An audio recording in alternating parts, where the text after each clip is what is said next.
Okay, we've talked about vintage lenses a lot lately, so today we're gonna talk about a native lens made by Fujifilm, and this is it.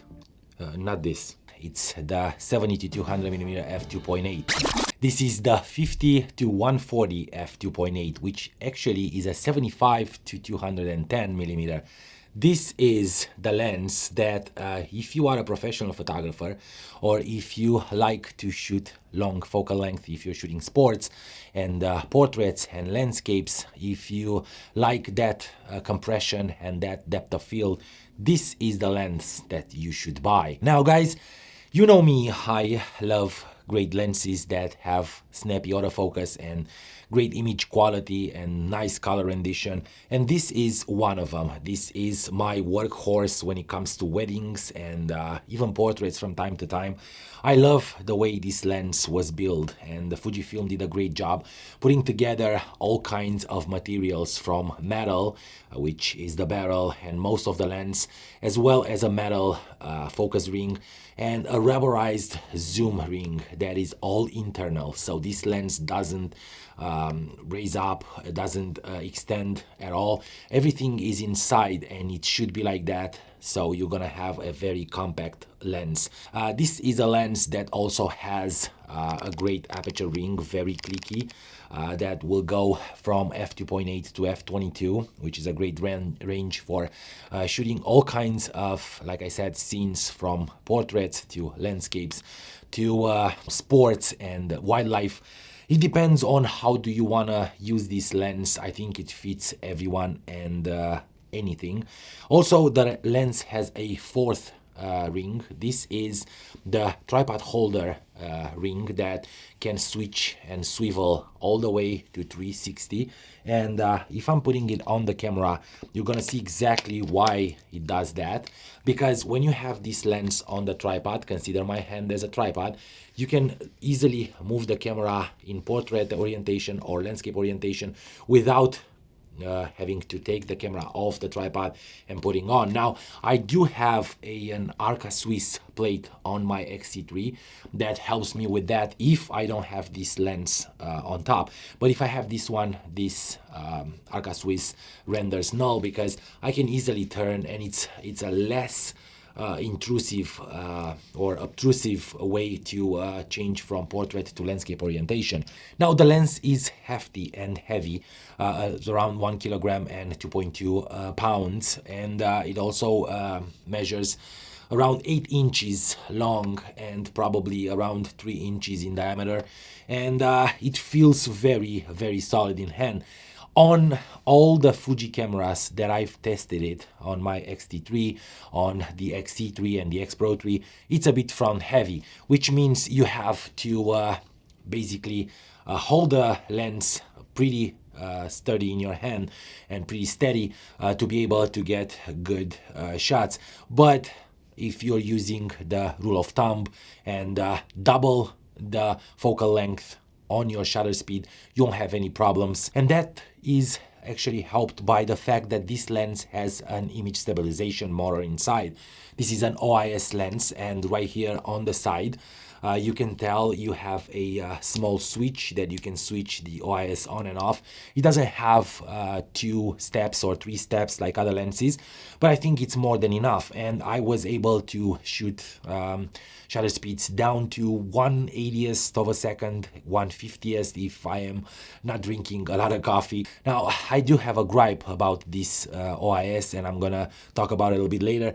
But now let's talk about the image quality and how this lens was built inside. There are 23 elements in 16 groups inside of this lens. That's what I said, it's a bit heavy, and you can actually hear the autofocus motor inside, and as well as the image stabilization motor. And this lens, in my opinion, is a lens that if you are not into professional photography, or if you're not looking to get the best out of your photos in terms of, you know, image quality, sharpness, color rendition, and the bokeh, this might not be for you. It's a pretty expensive lens, $1,600. You can probably get it used for around 12 to 1300. But being that is the lens that, like I said, is probably the sharpest and fastest lens I've used on a Fujifilm APS-C camera, I think the price is entitled. So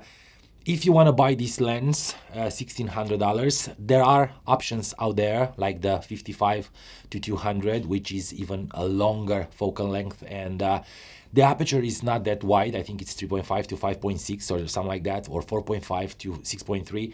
Nonetheless, that lens provides good sharpness, good quality, and it's way smaller than this one. So if you have problems with your back, if you don't want to carry this lens with you all the time, and if you're not shooting low light that much, if you don't mind a little bit more of a depth of field, if the bokeh is not your main thing when you're shooting.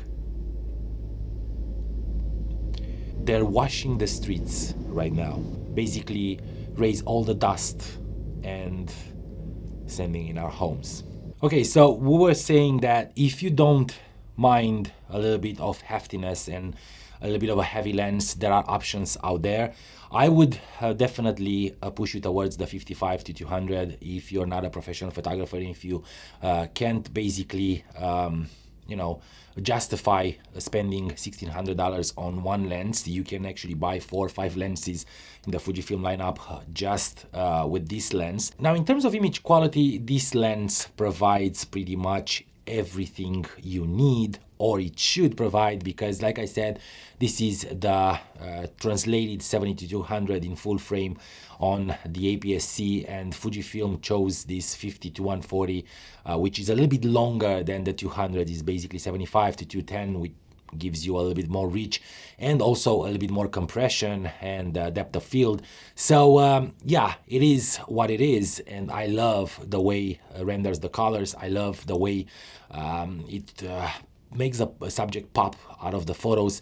It also creates that beautiful bokeh, but in my opinion, the bokeh could have been a bit better. It's not soft and smooth. It's a bit crowded and maybe a little bit too sharp or crunchy on the edges, but it's still a great lens that you can definitely use in many situations.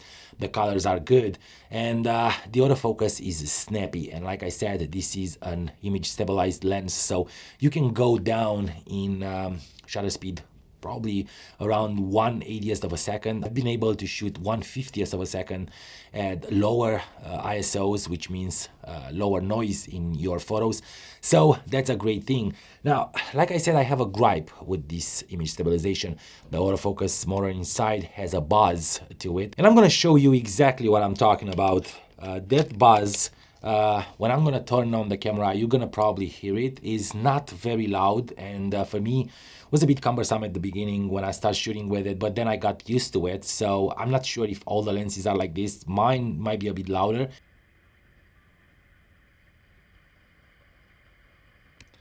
It's more like an air compressed device that releases air. It feels like you have something inside that doesn't work, but my lens works very well. And like I said, it might be mine in terms of sound. Maybe others don't sound that strong. The sound is not that powerful, but I got used to it and I don't mind it anymore. I can't even hear it these days. So yeah, this is the 50-140. It's a lens that is pretty big, pretty hefty. It does take a 72mm filter thread on the front. So if you're someone who's using filters all the time for landscape or filming in very harsh light, well, the ND filters and polarizer filters are very nice for that. And you can use one of these step-up rings that I have on my lenses. I only bought an 82mm filter, and now I'm using it with all my lenses using step-up rings. So that will be a bit cheaper, and like I said, this is a pro tip for those of you who are getting into landscape photography and you don't want to invest that much in having all the set of filters that you need as a landscape photographer. So guys, this is pretty much it about the 50-140. It's a pretty hefty, pretty heavy, pretty professional lens. It's an XF lens with red badge that if you need it, It's there for you, and I believe that will please you in all kinds of conditions and from all kinds of perspectives.